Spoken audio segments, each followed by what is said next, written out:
सारे मीठे बच्चे जब स्वच्छ पौधे पर 5 विकारों की मैल चढ़ती है तब भ्रष्टाचार बढ़ता है।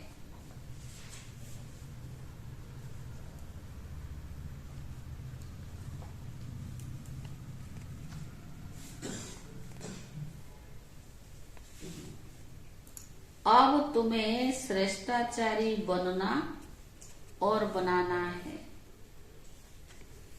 अब तुम्हें श्रेष्ठाचारी बनना और बनाना है। प्रश्न है, श्रेष्ठ बनने के लिए श्री श्री शिव बाबा की श्रेष्ठ मत कौन सी मिलती है?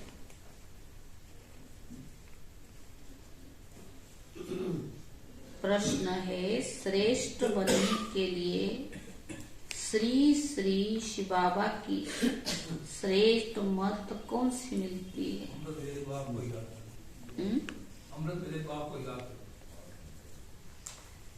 उत्तर है, श्रेष्ठ बनने के लिए बाप की श्रीमत मिलती है। बच्चे कम से कम 8 घंटे मेरी सर्विस पर रहो और 8 घंटे उस गवर्नमेंट की सर्विस भले करो, लेकिन 8 घंटा मुझे भी याद करो। कितना 24 घंटा हो गया ना? तो बाबा ने कहा 8 घंटा भले उस गवर्नमेंट की सर्विस करो, 8 घंटा मेरी सर्विस करो, लेकिन 8 घंटा मुझे याद करो। बस स्वदर्शन चक्कर फिराओ, साथ साथ शंख ध्वनि करो।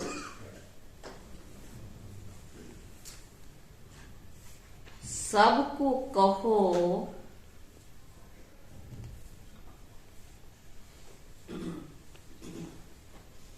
कि ग्रस्त व्यवहार में रहते कमल फूल समान रहकर बाप से वर्षा ले लो।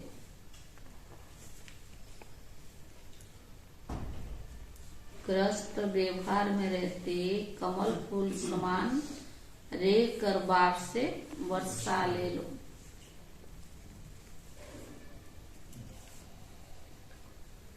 गीत है, किसने यह सब खेल रचाया? ओम शांति। मीठे मीठे बच्चों ने गीत सुना। बच्चे पहले बहुत ही सतयुग में सुख भोगते थे, बहुत मस्त थे, खुशियां ही खुशियां थी, सिर्फ भारत ही था और कोई खंड नहीं था।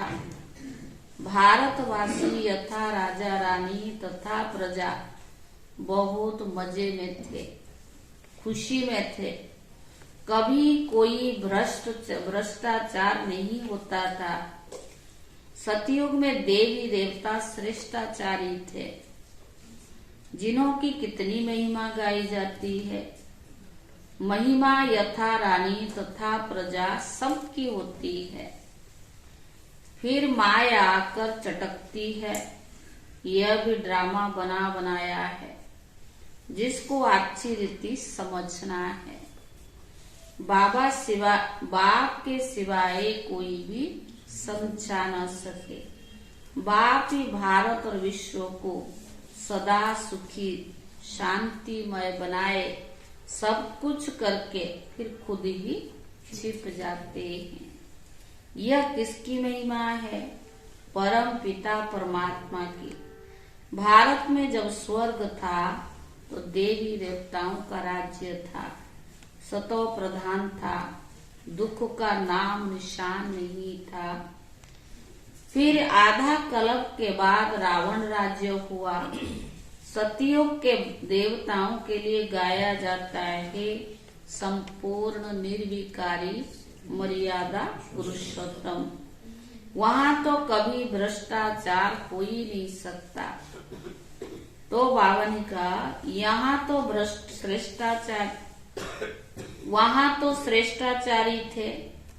पौधे जो स्वच्छ थे उन पर 5 विकारों का मैल चढ़ने से भ्रष्टाचार होते होते अब पूरा भ्रष्टाचार हो गया है।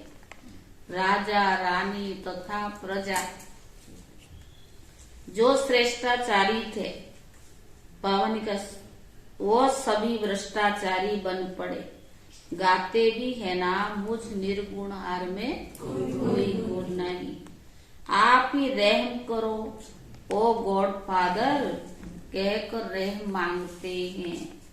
देवी देवताओं के आगे जाकर कहते हमको भी ऐसा बनाओ। ड्रामा को तो जानते ही नहीं कि ऐसा कब बनेंगे, तो तुम श्रेष्ठाचारी से भ्रष्टाचारी नाम ही नहीं था।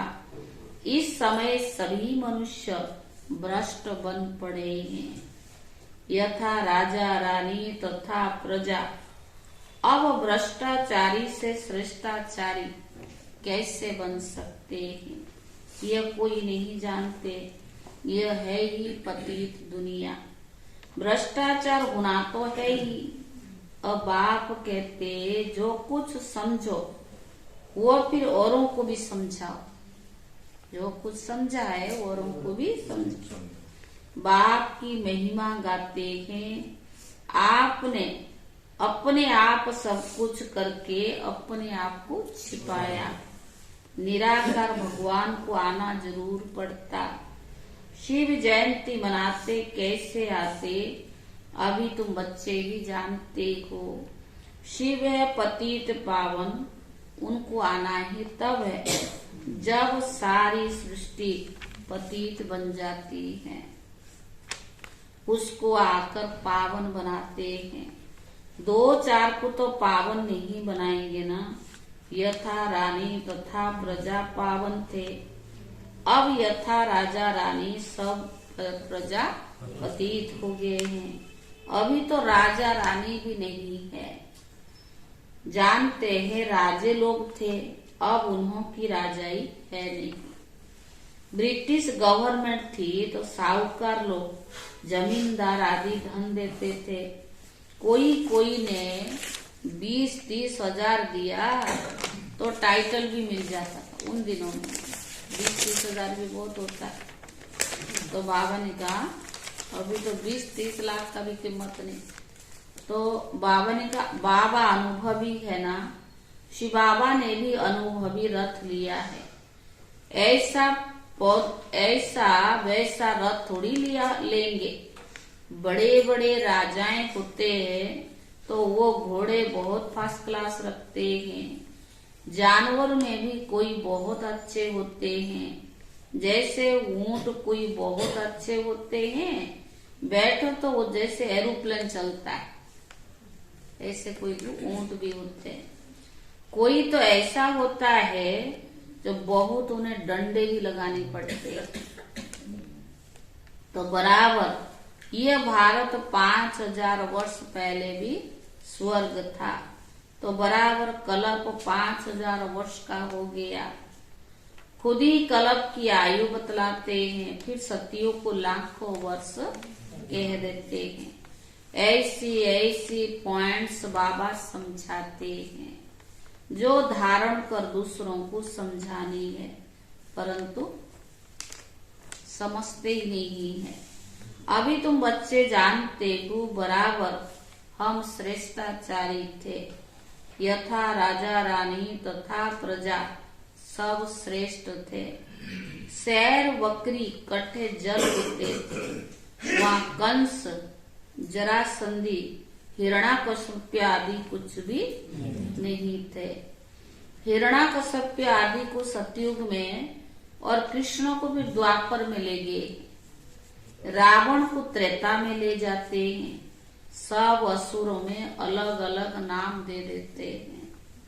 कुंभकर्ण आदि भी सब असुरों का नाम है। अभी आसुरी संप्रदाय अर्थात आसुरी मत पर चलने वाले अभी बाप आकर के श्रीमत देते हैं, जिससे तुम ब्राह्मण से देवता बनते हो। दूसरा कोई और धर्म नहीं, वहाँ होता ही नहीं।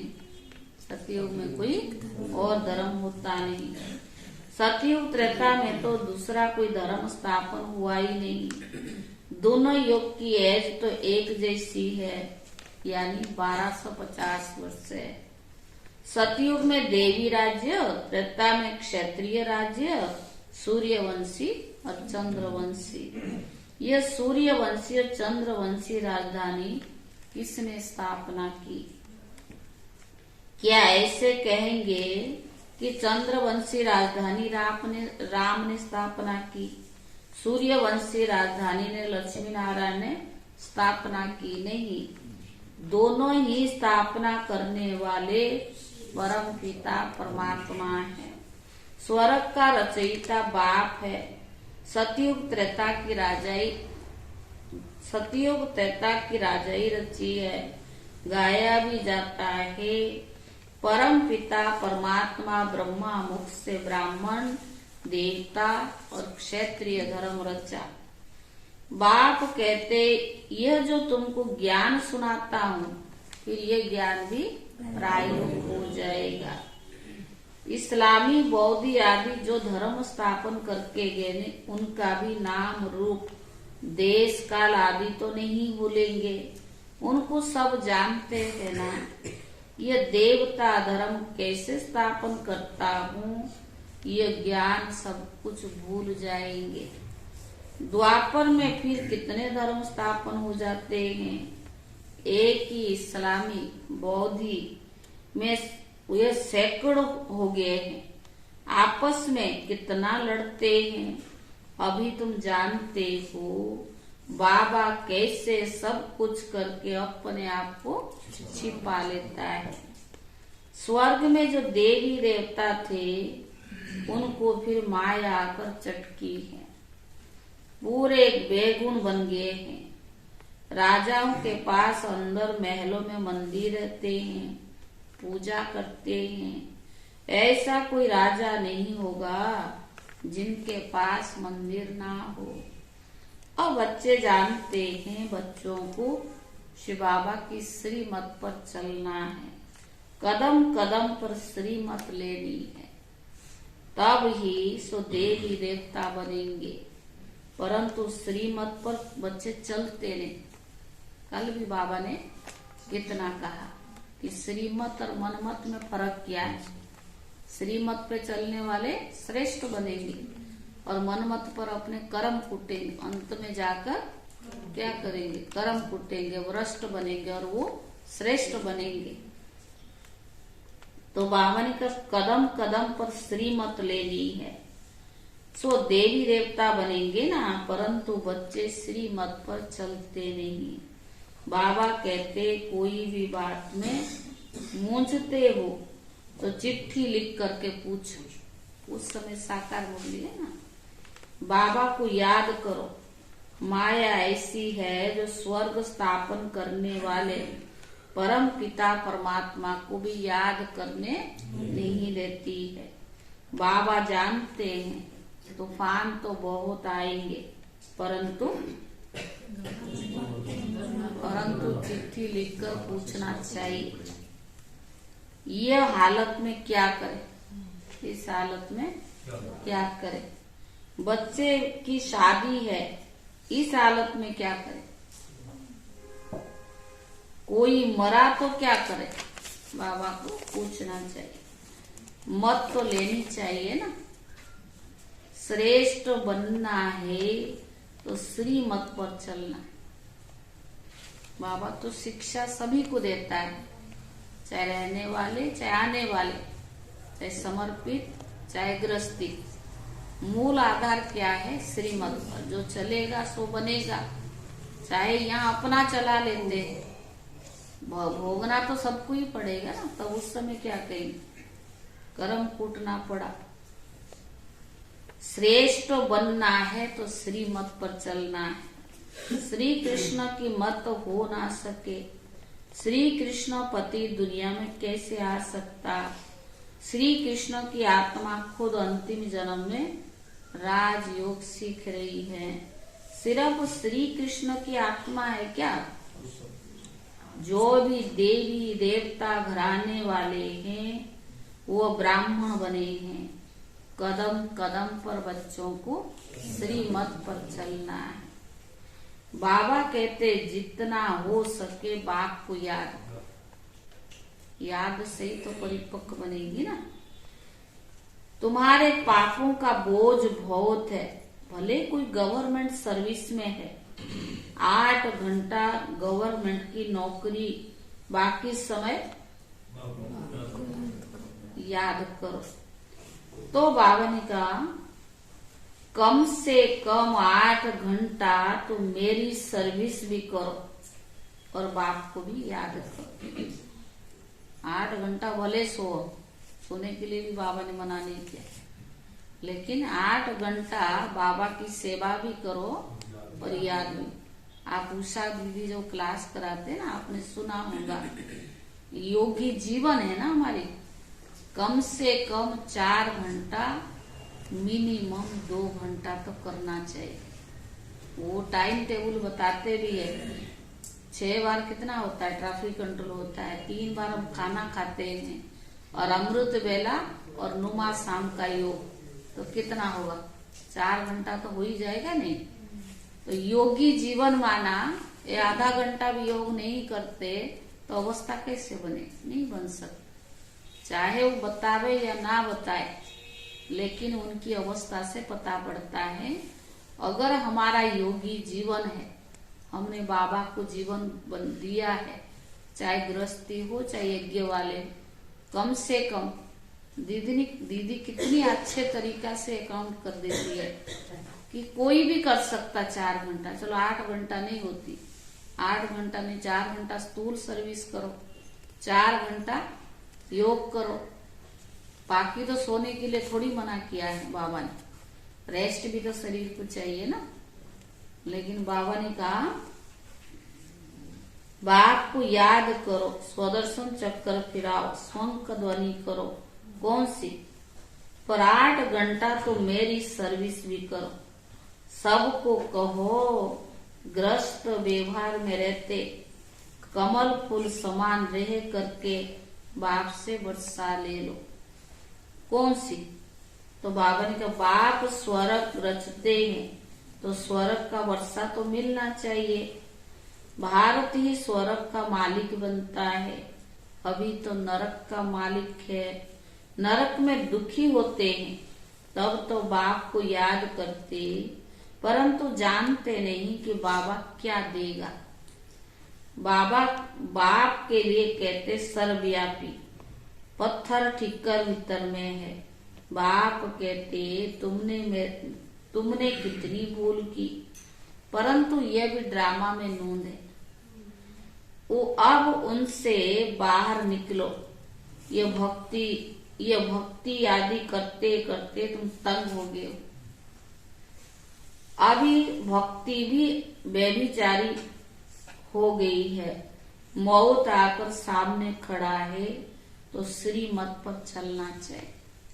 आज बाबा बार बार कह रहा, भगवान का मत किया है, श्रीमत पर चलना चाहिए। परंतु बच्चे ऐसे बाप को ही भूल जाते हैं। माया रावण का राज्य कैसे चलता है यह कोई नहीं जानते। रावण का भूत जलाते हैं, ये पीछे रिवाज निकला है। रावण को जलाते, परंतु हर वर्ष रावण बड़ा हो जाता है। आगे 10 फुट का बनाते थे, फिर 15 फुट का बनाया, फिर 50 फुट, एकदम छत जितना लंबे बनाते हैं। बुद्धि भी बहुत बड़ा, बाबा का बुद्ध का भी बहुत बड़ा चित्र बनाते, इतने बड़े मनुष्य होते नहीं। आज मुरली है ना बहुत बारीक दिखता नहीं, धुंधला। तो बाबा ने कहा इतने बड़े मनुष्य तो होते ही नहीं, जास्ती से जास्ती मनुष्य 6 फुट के होंगे। लक्ष्मी नारायण भी इतने हो गए हैं। ऐसे नहीं कि वहां कोई वायु बड़े होते तो बड़े बन जाते हैं, नहीं, मनुष्य मनुष्य ही है। जैसे अभी देखते हैं भिन्न भिन्न वैरायटी है, कोई काले कोई कैसे। भारत में सुंदर भी थे, अभी श्याम बने हैं। सुंदर बनाने वाला बाबा है, वो है हसीन मुसाफिर, वह तुमसे बात कर रही है, बाकी उनको भूलना नहीं चाहिए। जो बाबा हमें इतना सुंदर बनाता है, तो बाबा ने कहा ऐसे बाप को भूलना नहीं चाहिए। इनको साकार को भले भूल जाओ, हमेशा समझो शिव बाबा हम सजनी को खूबसूरत परिजादा बनाते हैं। कहते एक तालाब है जहाँ डुबकी लगाने से मनुष्य परी बन जाते हैं। अभी तुम समझते हो ज्ञान सागर, ज्ञान सागर द्वारा ज्ञान की परियां बन जाते हैं। अभी तो नरक की परियां हो ना, भले कितना भी कोई फैशन करे, पाउडर आदि लगावे, फिर भी है तो नरक के ना। कोई से पूछो कि ये स्वर्ग है नरक है, तो क्या कहते? साहूकार लोग कहेंगे हमारे लिए तो स्वर्ग है। स्वर्ग नरक को ही नहीं जानते, तो श्रीमत का बच्चों को ख्याल रखना चाहिए। तो बाबा ने कहा श्रीमत को भी जानते नहीं, जिसने इतना श्रेष्ठ बनाया उनका नाम रूप गुम कर दिया। गाते भी है ना, तो माता पिता हम बालक तेरे। अब माता पिता किसको कहा जाता है, यह तुम बच्चे जानते हैं। जरूर जिसमें बाप प्रवेश कर रचना रचते हैं उनको माता कहेंगे। यहाँ तुम समझते हो हम प्रजापिता ब्रह्मा की मुख वंशावली है, शिव बाबा के पौत्र पौत्रियां हैं, तो बाबा के भी नाम है। बीच में बाप दलाल जरूर चाहिए, जो तुम पौत्र पौत्रियां कहलाओ और दादे से वर्षा ले लो।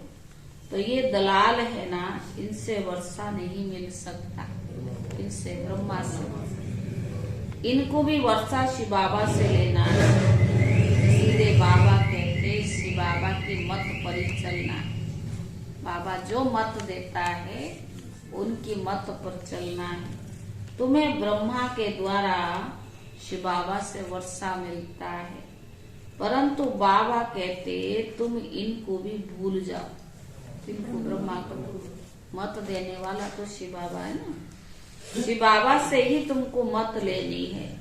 शिव जयंती मनाते हैं, परंतु कहते हैं, परंतु बिल्कुल जानते नहीं, स्वर्ग बनाने वाले बाप का यादगार गुम कर दिया है। नरक बनाने वाले बाप के यादगार रख दिए हैं। दिन प्रतिदिन और ही भ्रष्टाचार होता जाता है। कोई को अगर क्रोध आता है तो समझना चाहिए आता है क्रोध, नाक पे रखा हुआ है, बोलो तो सही। हाँ, कंपनी चाहिए, कौन सी कंपनी? क्रोध की कंपनी है। कम हो गया कितना %? तो बाबा ने कहा क्रोध आता है तो समझना चाहिए हमारे लिए भूत है, फिर हम श्रेष्ठाचारी कैसे कहला सकते हैं? तो मैं श्रेष्ठाचारी बनने का पुरुषार्थ जरूर करना चाहिए। अच्छा मीठे मीठे सिकीरे दे बच्चों प्रति माता पिता बाप दादा का याद प्यार और गुड मॉर्निंग। रूहानी बाप की रूहानी बच्चों को नमस्ते। रूहानी बच्चों की तरफ से रूहानी बाप दादा को याद प्यार और नमस्ते। धारणा के लिए मुख्य सार। पहला है बाप की याद और ज्ञान सागर के ज्ञान से सुंदर ज्ञान, ज्ञान सागर से सुंदर ज्ञान परी बनना है। बाप की याद और ज्ञान सागर के ज्ञान से सुंदर ज्ञान परी बनना है। सतयुग में तो कौन सी परी बनेगी, लेकिन अभी कौन सा परी? ज्ञान परी।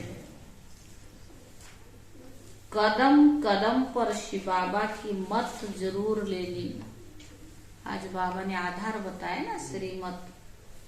कदम कदम पर शिव बाबा की मत पर जरूर, शिव बाबा की मत जरूर लेनी है। दूसरा, श्रेष्ठाचारी बनने के लिए अंदर से भूतों को निकाल देना है। श्रेष्ठाचारी बनने के लिए अंदर से भूतों को निकाल देना है। कोई भी भ्रष्ट बनाने वाला काम नहीं करना है। कोई भी भ्रष्ट बनाने वाला काम नहीं करना है। वरदान, समस्याओं रूपी पहाड़ को उड़ती कला द्वारा सेकंड में पार करने वाले सहज पुरुषार्थी भव। वरदान है, समस्याओं रूपी पहाड़ को उड़ती कला द्वारा सेकंड में पार करने वाले सहज पुरुषार्थी भव। हिमालय पर्वत जितनी बड़ी समस्याओं को भी पार करने के लिए उड़ती कला की विधि को अपनाओ। हिमालय पर्वत जितनी बड़ी समस्याओं को भी पार करने के लिए उड़ती कला की विधि को अपनाओ। सदा अपने सामने सर्व प्राप्तियों को इमर्च रखो।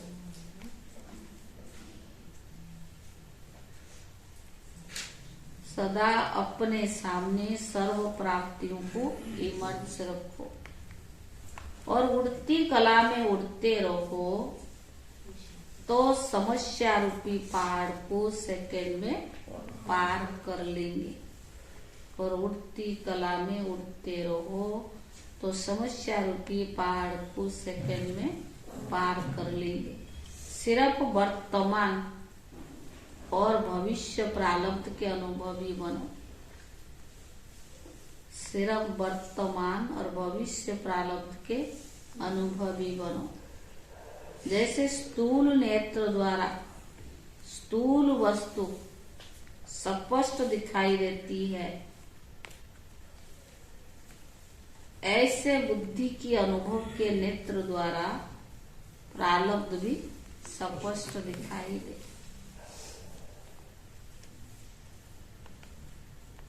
ऐसे बुद्धि के अनुभव के नेत्र द्वारा प्रारब्ध भी स्पष्ट दिखाई दे।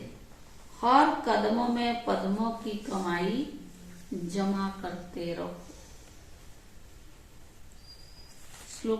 स्लोगन है, जो सबका आदर करते हैं वही, जो सबका आदर करते हैं वही आदर्श मूर्त बनते हैं। जो सबका आदर करते हैं, मानते हैं, रेस्पेक्ट देते हैं, उनको भी क्या कहेंगे? वही आदर्श मूर्त बनते हैं।